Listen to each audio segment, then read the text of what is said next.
नमो भगवते वासुदेवाय नमः। प्रणाम भक्तों, मैं आज आपके लिए ज्येष्ठ मास के महात्म्य का 15वां दिन की कथा लेकर आई हूँ। आज हम गंगा अवतरण कथा वर्णन सुनेंगे। गंगा का अवतरण कैसे हुआ और कैसे सगर पुत्रों को मोक्ष मिला, आज मैं इस बारे में आपको बताऊंगी। हमें प्रतिदिन स्नान करके ज्येष्ठ मास का महात्म्य सुनना चाहिए। ज्येष्ठ मास के महात्म्य में 30 अध्याय है और मैं प्रतिदिन एक अध्याय आपको सुनाऊंगी। इसी कड़ी में आज मैं आपको ज्येष्ठ मास का पंचदश अध्याय 15वां अध्याय सुनाऊंगी। स्कंद जी कहने लगे कि हे ऋषियों, कपिल मुनि ने राजा सगर और ऋषि गणों से पूछा कि आप कौन हैं और कहाँ से आए हैं तथा मेरे पास आने का क्या कारण है।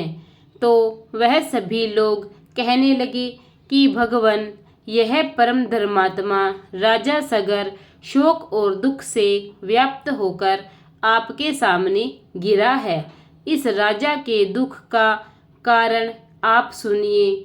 यद्यपि आप सर्वज्ञ ज्ञाता हैं, हे प्रभु, इस राजा सगर ने अपने 60,000 पुत्रों से युक्त होकर अश्वमेघ यज्ञ को आरंभ किया था और इसने संग्राम में इंद्र को भी जीत लिया।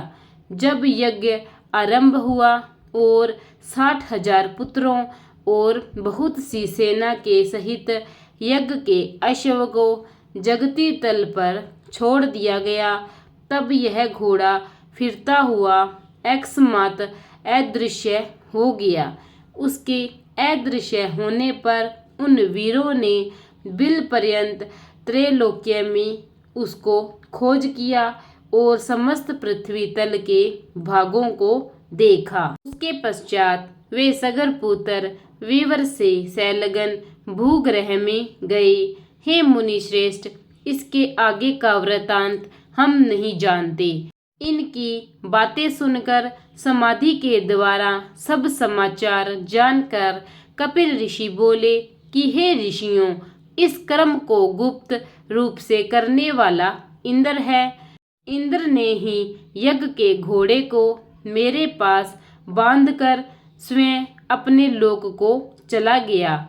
सगर पुत्र तथा राज्य के मंत्री और अश्व के रक्षकों ने मुझको चोर समझकर बांध दिया और मारने पीटने लगे।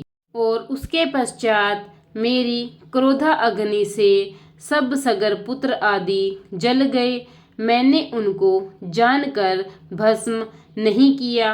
ऋषि श्रेष्ठ कपिल ने इस प्रकार कहकर अत्यंत दुख प्रकट करते हुए विलाप करके मैं अपने हाथों से राजा सगर को उठाकर अपने हाथ से उनके मुख कमल को पोंछा और मधुर वचन बोले कि हे राजश्रेष्ठ, भय मत करो, तुम अपने राज्य को जाओ। तुम्हारा 100वां यज्ञ मेरे वरदान से पूर्ण हुआ। मेरे प्रताप से तुमको अवश्य महेंद्र पद मिलेगा। और इंद्र ने जो दुष्टता की है, वह दुष्ट बुद्धि के कारण अहिल्या में उसकी कामुक बुद्धि होगी और गौतम ऋषि के श्राप से परभग योनि से चिंतित होगा। इस प्रकार राजा सगर को वर और इंद्र को श्राप देकर फिर राजा सगर से बोले कि हे राजन, तुमको एक प्रिय पुत्र की प्राप्ति होगी और उससे सत्या नाम की श्रेष्ठ पुत्री होगी और उनसे बड़ा शूरवीर और सत्य पराक्रमी पुत्र भागीरथ नाम से विख्यात सूर्यकुल का भूषण उत्पन्न होगा। वह शस्त्र और अस्त्र विद्या में कुशल, नीतिमान, सत्यवान और पवित्र आचरण वाला होगा। वह समस्त पृथ्वी को जीतकर अति दुष्कर तप करेगा। तप के प्रभाव से गंगा जी को स्वर्ग से अपने पितरों के उद्धार के लिए लाएगा।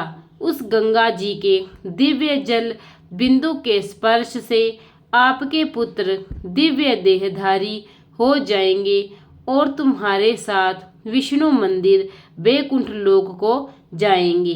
पृथ्वी पर राजा भागीरथ से लाई जाने वाली श्री गंगा जी भागीरथी के नाम से प्रसिद्ध होगी।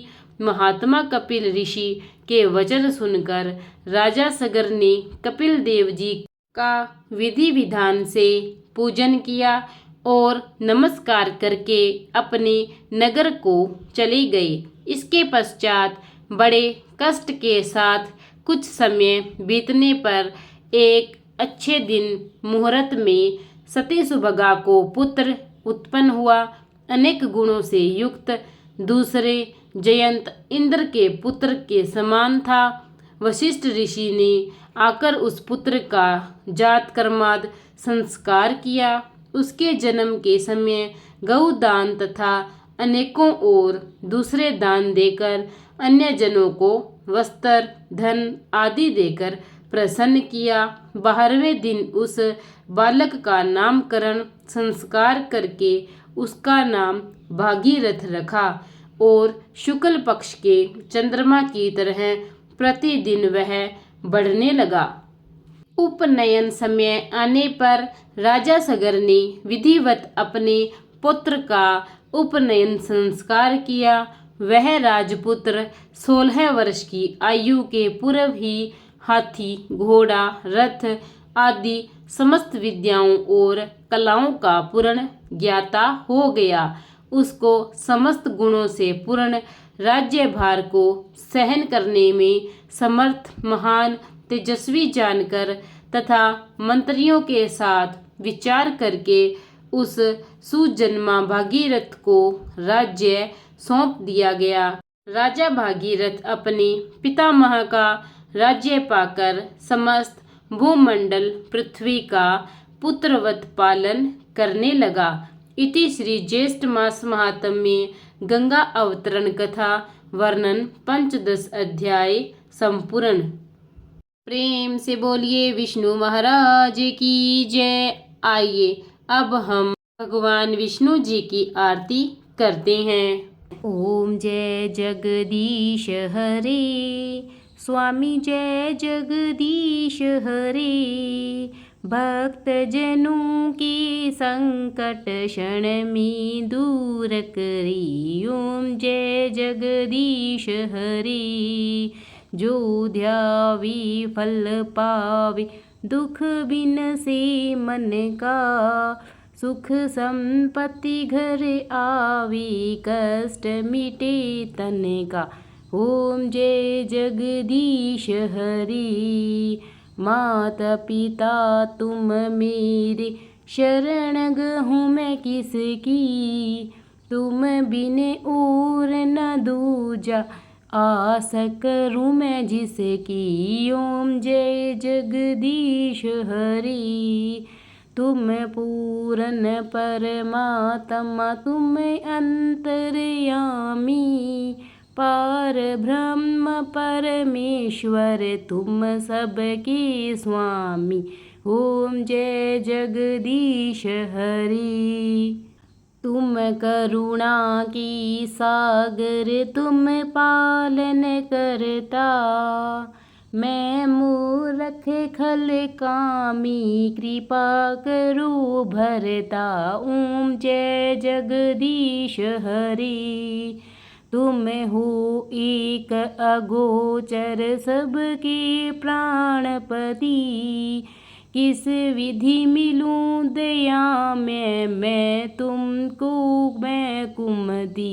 ओम जय जगदीश हरि दीन बंधु दुख हरता तुम ठाकुर मेरे अपने हाथ उठाओ द्वार पड़ा मैं तेरी। ओम जय जगदीश हरि विष विकार मिटाओ पाप हरु दीवा श्रद्धा भक्ति बढ़ाओ संतन की सेवा। ओम जय जगदीश हरे।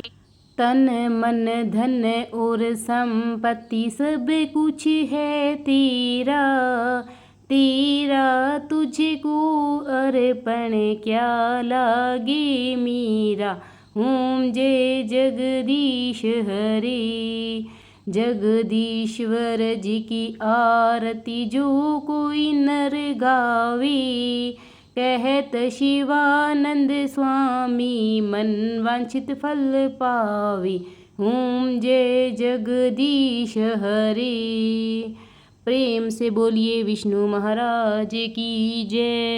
प्रिय भक्तगणों, अगर आपको मेरे ज्येष्ठ मास के महात्म्य अच्छे लग रहे हों तो इन्हें लाइक और शेयर जरूर कीजिए और ज़्यादा से ज़्यादा मेरे चैनल को सब्सक्राइब कीजिए और बेल आइकन दबा दीजिए ताकि मैं नित्य जो भी कथाएं लेकर आऊं वो सर्वप्रथम आप तक पहुंच सके। अब हम कल ज्येष्ठ मास के 16वें दिन के अध्याय की कथा का रसपान करेंगे। धन्यवाद।